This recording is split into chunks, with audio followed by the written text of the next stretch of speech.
entendo também que o técnico de segurança, como está já o próprio Vicente e o Barros comentaram, né?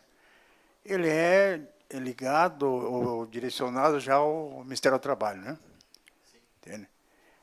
Quando a gente traz ele para o CFT como técnico, não sendo técnico eletrotécnico industrial, ele é técnico em segurança do trabalho.